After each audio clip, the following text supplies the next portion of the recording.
Thank you for participating in this on-demand learning session, sponsored by Student Affairs Planning, Assessment, and Research. We hope it gives you more insight into assessment in student affairs. This session is about designing good survey questions. I'll be explaining several common question types that are used in surveys and providing tips on creating good questions. For more in-depth assistance, contact Student Affairs Planning, Assessment, and Research. Designing a survey takes practice. The first and most important part of the process is to keep your audience in mind as you create each question and the overall survey. Think about their time commitment, their knowledge level, and their motivation to giving you that information. The survey is really about the respondents and how you can encourage their participation. Determine what you really need to know, not just what is fun to know. This will focus you on the information you need to gather to take action based on the data that you collect. For every question and the survey in general, focus on the key purpose of your survey. This will help you minimize the number of questions. Again, going back to your audience, you don't want to ask them more questions than needed. Most people don't want to invest the time to respond to a lot of questions. If you can keep the survey to about 5 minutes or less, that will be helpful. As you think about the overall survey, create a logical order of questions. You'll probably want to ask easy questions first, saving more complicated or sensitive questions for later. By the time they get to the sensitive questions, respondents may be more engaged and willing to give you more in-depth information. Also, grouping light questions together makes more sense for the reader to understand what you're asking them about. Before you even get started, think about how you're going to analyze the data and share the information with your constituents. There are several types of survey questions that help you get the data you need. Yes/no questions are probably the simplest type of question to ask. It's used when there are only two responses, so either a condition exists or it doesn't. That said, consider if there needs to be a third option of don't know, not sure, or maybe, because your respondents may not actually have an answer to that question. In the examples provided, are you at least 18 years old, yes or no? That's pretty simple and clear. Did you visit the health center in the last year? Yes, no, not sure, because now you're asking someone to remember what has happened in the last 365 days, and they may not actually remember whether they visited the health center in the last year. Then, do you agree to participate in this research study? I agree, I disagree. Again, there are only two options. If they agree, for example, they would be entering into a survey to answer more questions. If they disagree about their participation, they would be removed from the study. When you have questions like this, they could lead to follow-up questions. So in the health center example, if they answered yes, you might have a series of questions about their experiences or satisfaction with their visit. If they didn't visit the health center, maybe you end the survey for them, or you might want to know the reasons they didn't seek those services. Again, these types of questions are simple and straightforward, but you do need to be sure that they're correct and comprehensive of the possible answers. Another common type of question is a scale question, used when there is one right answer on a continuum that you want participants to choose from.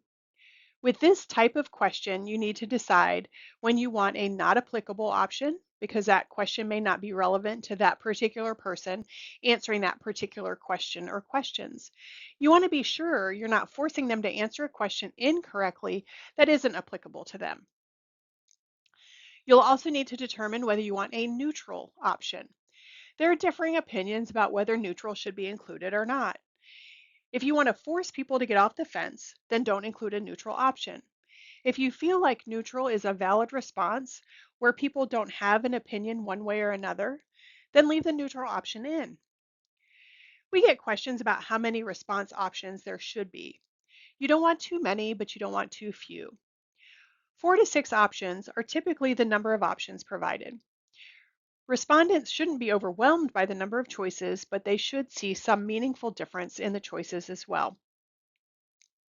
You could have scales from strongly agree to strongly disagree, from very satisfied to very dissatisfied, from excellent to poor, from never to always. They may also start at a particular place, 0 for example, and increase. You'll see in the example, I would recommend this workshop to a friend. Strongly agree, agree, neutral, disagree, strongly disagree. That this 5-point scale is balanced, so you have an equal number of similar options on each side of neutral. If you, for example, left out the agree option, your scale would be unbalanced, so you want to be sure that you have the correct scale if you're asking a question like that. The next example, how many times did you visit the rec center in the last 7 days, shows that you are being specific in the time frame you're asking them to remember, and you want to know a specific answer. The scale goes from 0 to 1 to 2, 3 to 4, 5 to 6, and 7 or more. You want to be sure that your responses are mutually exclusive, so you wouldn't have 1 to 2 times and 2 to 4 times because the possible answer is in 2 options. In this case, 0 is separated as its own meaningful response option, and then 7 or more includes if people go 7, 8, 9 times, etc. Scales are very flexible question types with a lot of different options that can yield a lot of information. Similarly, a choose one is like a scale question, but it doesn't necessarily have a meaningful order or assigned value in comparison to the other options. Again, your options should not overlap and should be inclusive of all possible answers, or at least most of the answers if you include an other option. Examples for this type of question are, what is the primary purpose you chose to live on campus? With the answers of convenience, cost, making friends, parents, wanted me to, safety, and other with a fill in the blank if the above option didn't capture their primary reason. By saying primary reason, you're asking them to choose only one response. In addition, you might have something like the second example of which residence hall do you currently live in, Albertson, Douglas, Jones, Thomas, and Warner. Let's say those were the only residence halls on campus, and this survey only went to on-campus students, so you're asking them to choose. They only would be living in one residence hall. In this case, they're listed in alphabetical order, which is a logical way for your respondents to quickly find their answer. You do want to be sure you think about the order in which you list the options that will make sense to your respondents and any instructions that would make the question very clear. Then we move on to choose all that apply. There might be times when there are multiple applicable answers to a given question. You need to decide how many options you want participants to select. It could be all of them, exactly 3 of them, up to 3 of them, etc. It does depend on the length of the list you have. You don't want the list to be too long, but you don't want it to be too short either. In these examples, you would have instructions on how many you want your respondents to choose. In the example about reasons to live on campus, that sounds really similar to the question on the previous slide, but this one allows respondents to pick more than one. Another example that's fairly common when you have some sort of event or program is that you want to know how participants heard about it. In this case, the options are email, social media, newspaper, friends, and other with a write-in option. It depends on where you advertised as to what you want the response options to be. The answers to this question might tell you where you want to put your advertising resources for your future events. Another example in which campus services you have used this semester with a list of options of academic support center, health center, rec center, counseling center, financial aid, and career center. There might be other services provided on campus, but let's say these are the ones you are interested in or under your purview. You're limiting the time frame of the question this semester to be clear to the respondent. In this case, you might have follow-up questions based on the number of services used or particular services. If they use the rec center, for example, you might have follow-up questions about their satisfaction, but you would not have follow-up satisfaction questions if they did not use the counseling center. Finally, we have open-ended questions. These are used when you want respondents to answer in their own words. In this case, you very specifically want to be sure that the question is written in a way that encourages more than a 1 or 2 word response. For example, Explain the most important concept you learned from this workshop. Encourages respondents to decide what was most important to them and then describe it in their own words. You would not phrase this type of question as, "Did you learn something from this workshop?" because that could be answered as a yes or no. The other example is fairly common and asks respondents to make suggestions in their own words. Overall, you probably would not want to use this type of question so extensively that it wears out your respondents.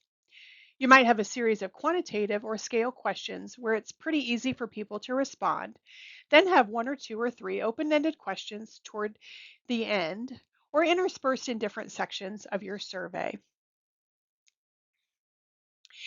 Here are some additional tips to get you thinking about how to write good survey questions and how to write an entire survey. You want to be sure that you have clear instructions at the beginning of the survey and for specific questions that might need more explanation. You want to be sure to thank your respondents both at the beginning of the survey and at the end to express your appreciation for their time and thoughtful feedback.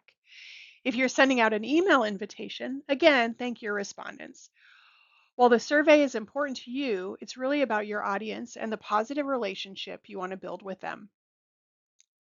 It's incredibly important to have someone else proofread the survey for clarity, accuracy, and relevance. Some of the common things to look for include avoiding the use of and or in individual questions because that's really indicating multiple questions in one.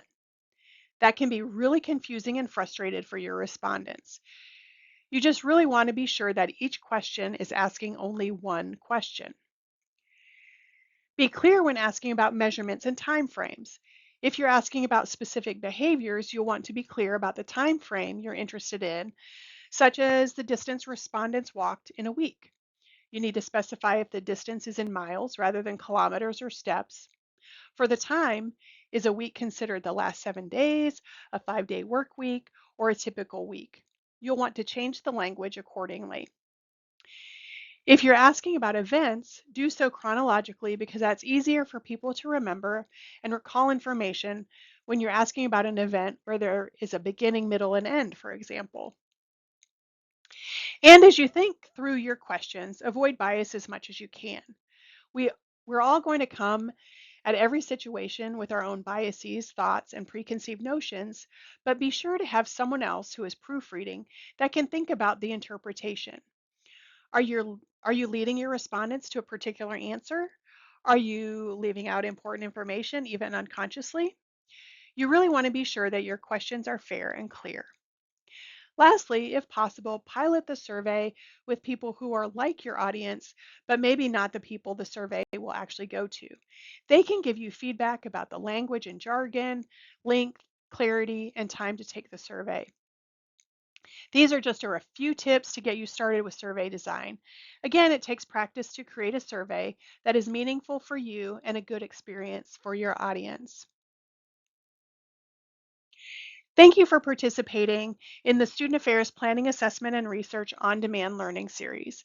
Be sure to check out some of our other resources on our website, sapar.tamu.edu. If you have any questions, call us at 979-862-5624 or email us at sapar@tamu.edu. We would be happy to help.